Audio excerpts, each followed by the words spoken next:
Bismillahirrahmanirrahim. Nahmaduhu wa nusalli ala rasulihil karim, amma ba'd.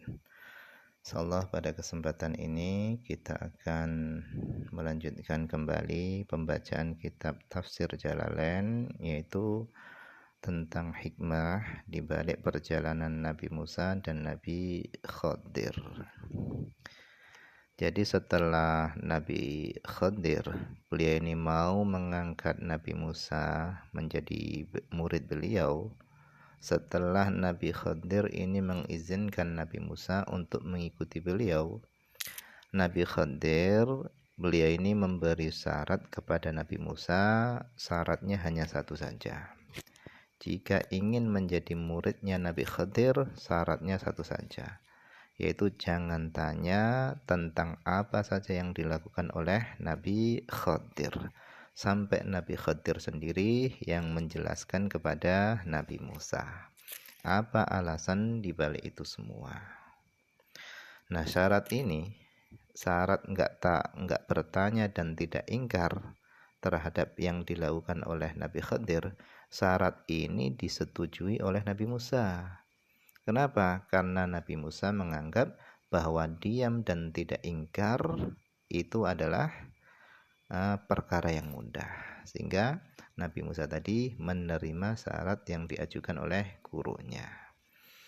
Maka fantonako, maka keduanya berangkat.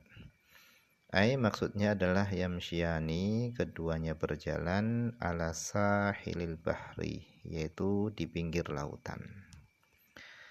Hatta idza raqiba fi safinati, sampai ketika keduanya itu naik kapal, allati marat bihima, yang mana kapal tadi itu lewat bihima dengan keduanya, kharaqaha al-khadiru, maka Khadir tadi melubangi kapal. Bi'anik tala'a, yaitu caranya adalah dengan mencongkel lauhan satu papan, au lauhaini, atau dua papan, minha, dari kapal tadi. Mencongkelnya tadi itu min jihatil bahri, jadi papan yang dicongkel tadi dari arah laut. Mencongkelnya tadi itu bifaksin, dengan kapak. Lama balagot al-lujajah, ketika kapal tadi sudah sampai al-lujajah, di tengah lautan. Jadi ketika kapal tadi itu sudah sampai di tengah lautan, Nabi Khadir tadi melubangi kapal, yaitu dengan mencongkel satu atau dua papan kapal. Nah, yang dicongkel tadi itu bukan bagian atas, tetapi yang dicongkel itu adalah bagian bawah yang hampir mengenai lautan. Nah, di sini ada penjelasannya yang ada di Hasyiah As-Sawinya. Qauluhu, perkataan Allah, firman Allah, fantolaqa, ai ma'ahuma, bersama Nabi Khadir dan Nabi Musa, itu Yusha, ada muridnya Nabi Musa, yaitu yang namanya Yusha. Jadi bertiga yang berangkat itu.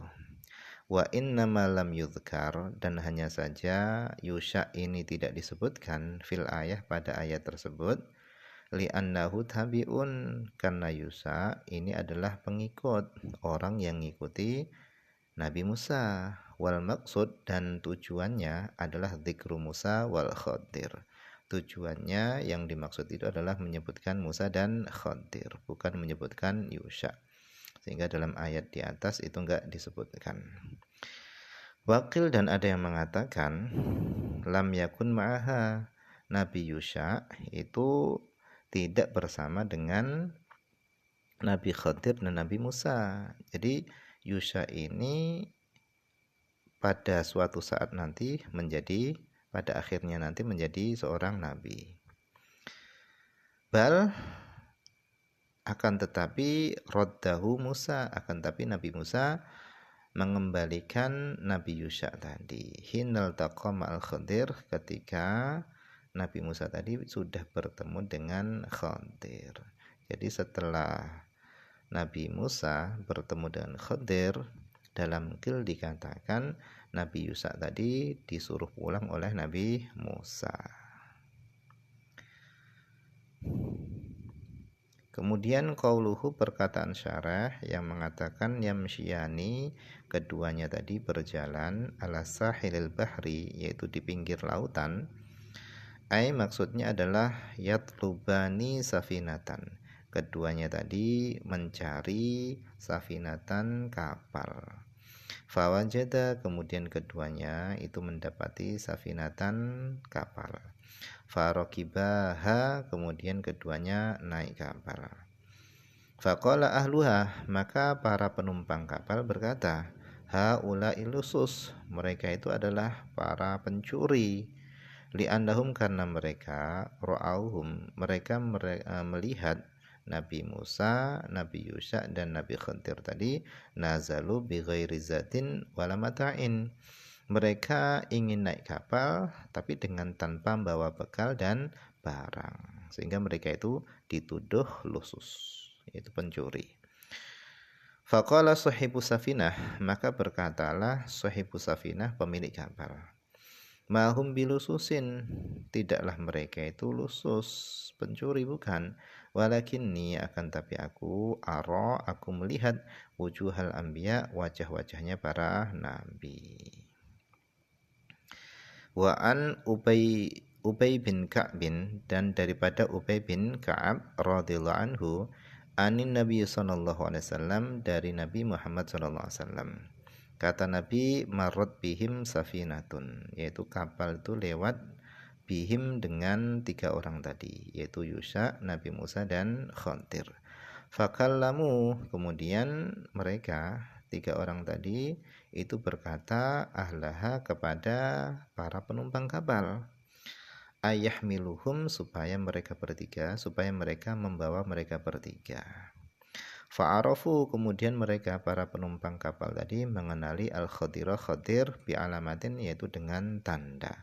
Fahamaluhum, kemudian mereka membawa Khidir, Nabi Musa, dan Yusha tadi bi ghairi naulin, yaitu dengan tanpa bayaran, iwadin, dengan tanpa ganti, artinya naik kapalnya tadi gratis.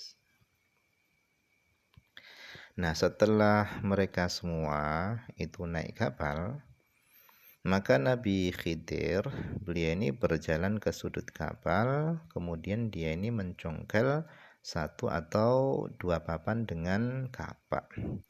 Nah, melihat hal itu, Nabi Musa berkata,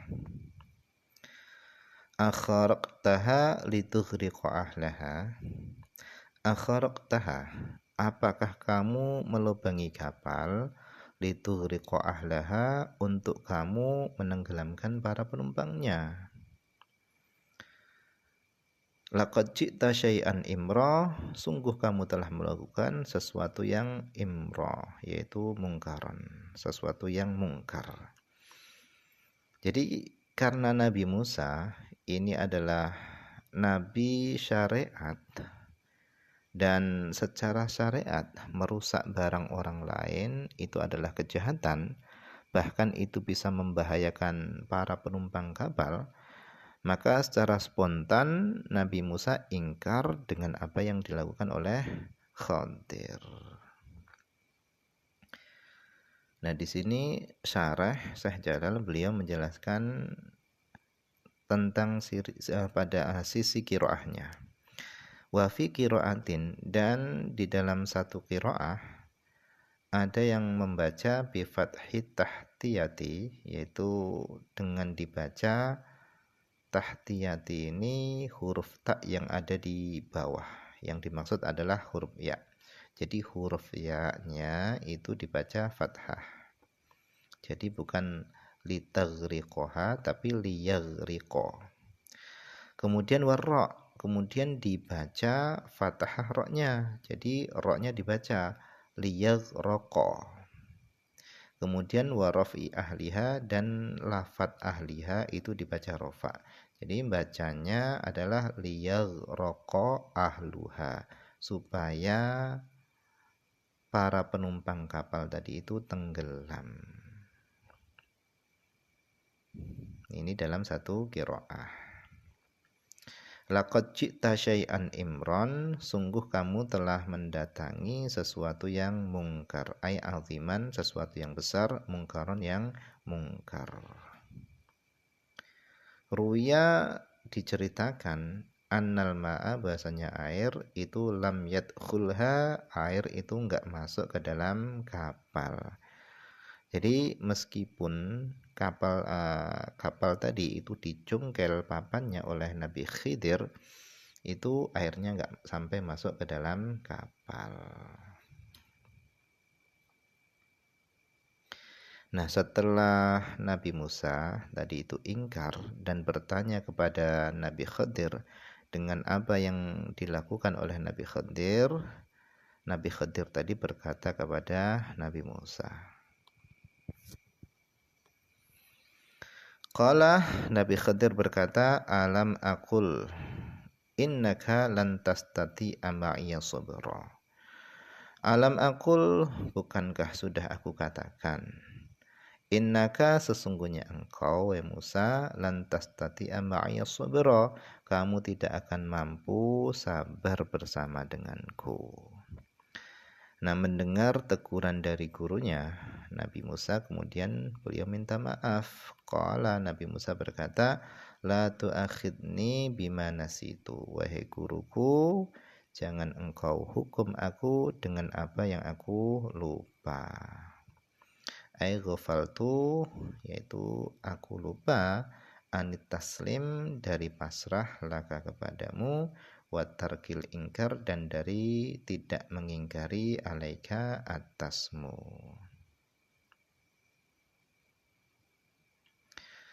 Jadi ingkarnya Nabi Musa pada kali yang pertama ini itu bukan karena sengaja, tetapi karena Nabi Musa tadi itu lupa. Wala turhiqni ay tukallifuni, jangan engkau membebaniku, min amri, dari urusanku, usron, yaitu yang sulit, masyaqqatan, yang berat, fi suhbati, di dalam menemaninya aku, iyaka, denganmu. Ay amilni, yaitu perlakukanlah aku, fiha, di dalam suhbah, di dalam menemanimu tadi, itu bil afwi, dengan maaf, wal yusri, dan dengan mudah. Nah, pelajaran yang bisa diambil, jadi ketika santri itu melanggar aturan yang diterapkan oleh guru, hendaknya dia segera minta maaf kepada guru. Dan inilah yang dicontohkan oleh Nabi Musa. Beliau langsung segera minta maaf kepada guru beliau, yaitu Nabi Khidir. Dan hendaknya seorang guru ketika muridnya tadi itu minta maaf, hendaknya seorang guru tadi memaafkan muridnya. Karena memang manusia itu tempatnya lupa dan salah. Tetapi kalau sudah diperingatkan masih melanggar, diperingatkan lagi masih melanggar lagi, baru itu adalah perpisahan antara guru dan murid. Jadi murid tadi itu diberi kesempatan sampai 3 kali. Nah, 3 kali nggak bisa, masih melanggar terus, ya sudah, berarti sudah nggak bisa lagi dijadikan murid. Sebagaimana yang dicontohkan oleh Nabi Khidir terhadap Nabi Musa.